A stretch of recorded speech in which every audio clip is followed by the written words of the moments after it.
Welcome to another episode of the A-List Movie Club. I am your host, the Game Changer, Wes Truth. And with me, as always, are Dominic and John. How's it going tonight, guys? Good. Good. All right. And of course, this is the show where each week a different one of us picks a different movie for the others to enjoy or not.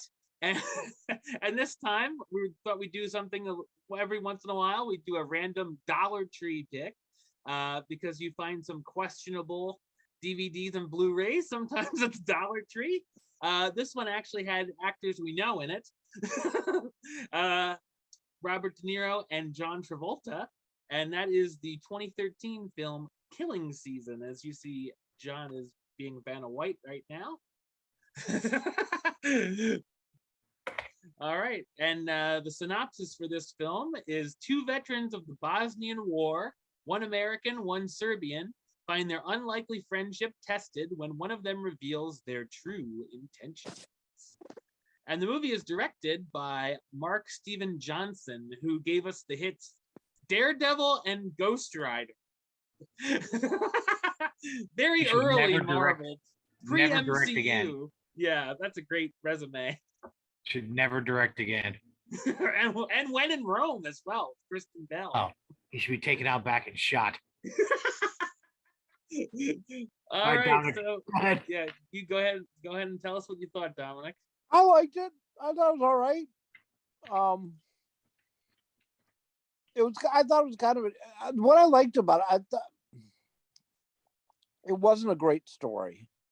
Travolta's accent was horrible, but I thought the friggin' torture scenes were excellent. I thought they were so graphic and just like I could feel everything that was being done. And that's what I thought was pretty cool about the movie. I think it was an interesting little idea, and it, you know, I liked it. I would actually watch it again. Really? Yeah. Okay. Well, I will say this is the best of the Dollar Tree ones we've reviewed. That's what I just told Dominic that before we came on here, which isn't saying much. But... No, it's the best of the worst. But I like that it's 90 minutes. It doesn't overstay its welcome. Yes. It doesn't drag this out for 2.5 hours. God. I couldn't get the words on the screen, and I had no clue what Travolta was saying for most of this movie. I couldn't get the subtitles to work, and I like, what is he even saying? His accent was awful, and it comes and goes, and it's thick, and then it's not. Oh, Hollywood whitewashing. You couldn't find a Serbian actor to play that. Oh. And what the hell was Travolta? What was that? The beard, and what the hell was he looking? Oh, the Abe Lincoln beard. What was that? Yeah. Is that like a popular facial hair to wear in Serbia? Maybe. Yes, because of the religion. Oh, okay. Well, I don't know. He's like 70 years old, so in the Bosnian War he would have been like 50. Yeah. Yeah. De Niro looks like he's sleepwalking through this movie. Oh, definitely. Like, this was a paycheck for him. Where's my money in the fucking bank?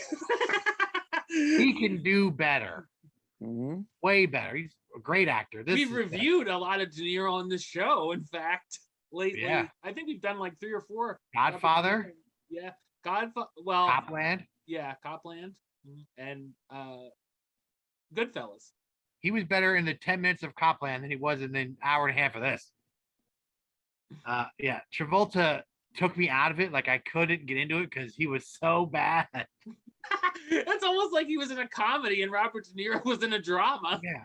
I like what they're trying to do. It's kind of like Heat. Like, in a different lifetime, they may have been friends. Mm-hmm.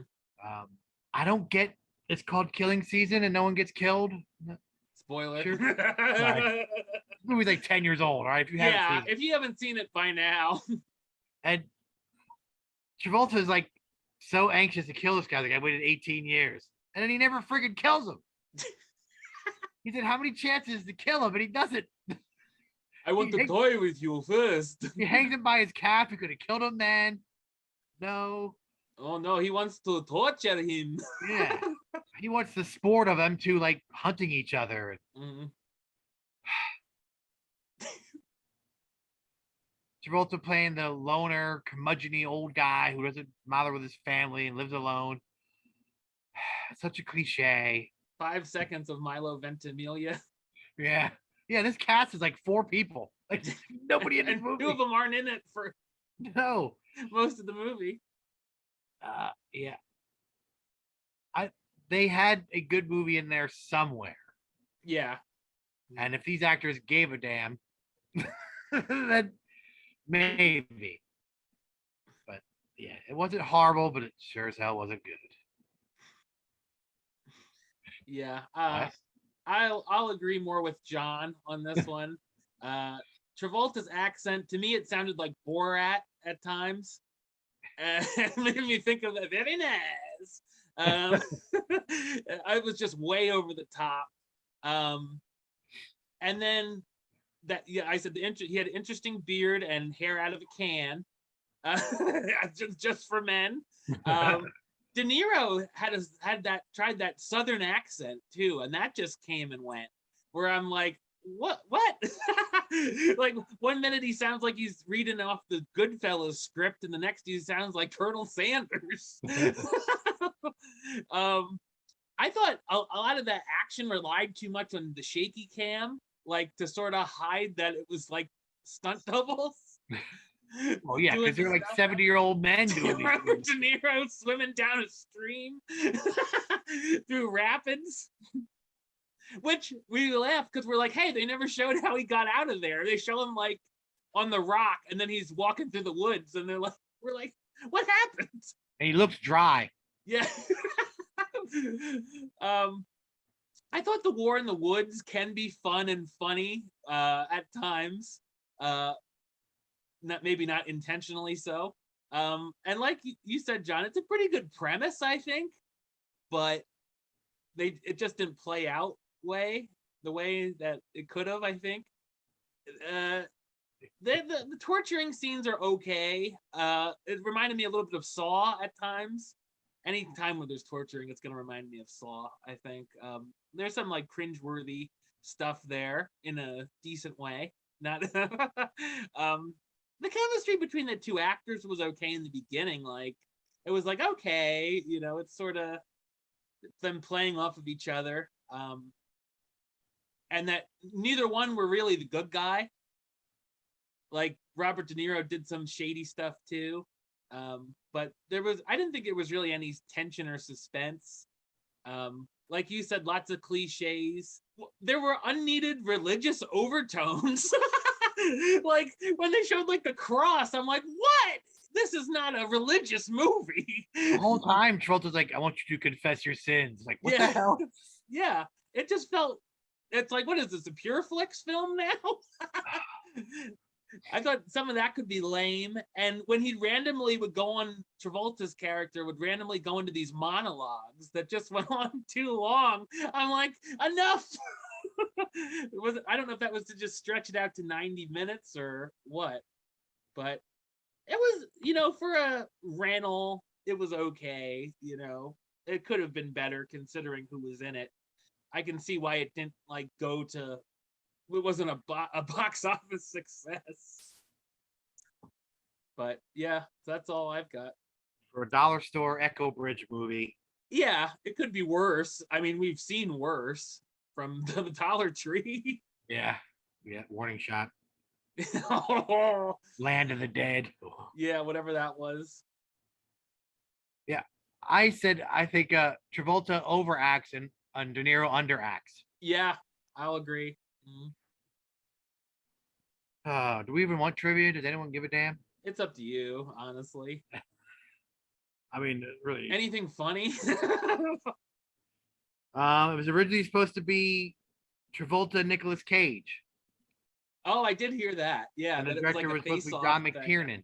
Mm-hmm. Yeah. and it was called Shrapnel. Which, by the way, I call bullshit on that scene. Where he pulls it out of his leg and stabs Travolta. No. I call bullshit.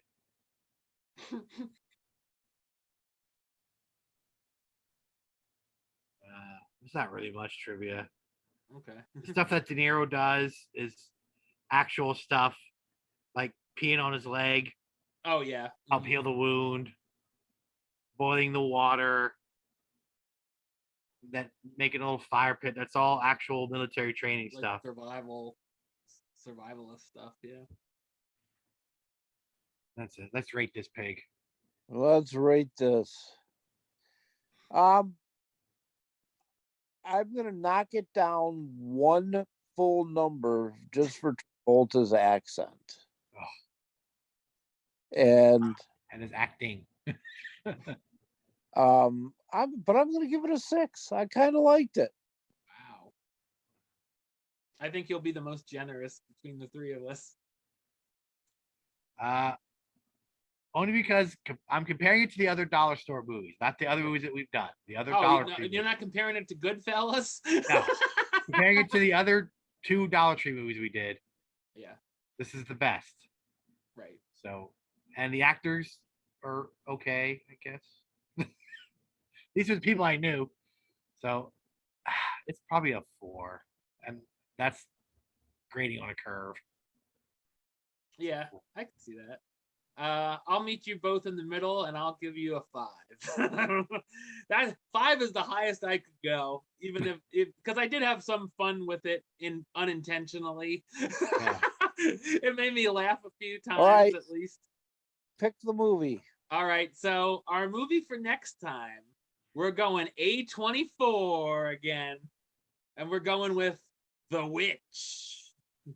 Back to horror, okay. Yes, because this is one that I feel I pulled a Hereditary and Midsummer on, and I didn't get the whole thing because I was like, it was a movie, you know. And then I'm like, everyone's like, oh no, The Witch is one of the best movies of this past decade, and I'm like, really? And then when we rewatched Hereditary and Midsummer, I loved those, so I think I might have missed the boat.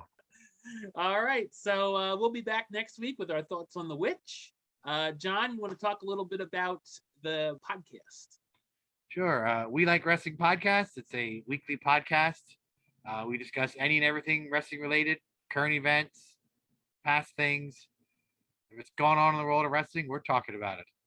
We're on Spotify, iTunes, wherever you find podcasts. We're on Instagram, Facebook, Twitter, TikTok, YouTube. I think that's it. I think that We covers Like Wrestling everything. Podcast. Yep. All right. And of course, for me, you can subscribe right here on YouTube, youtube.com/westside515. Like the show on Facebook, facebook.com/WestTroopAlist. And of course, you can follow me on the Twitter, Instagram, and Letterboxd @WestAlist. Until next time, truth out.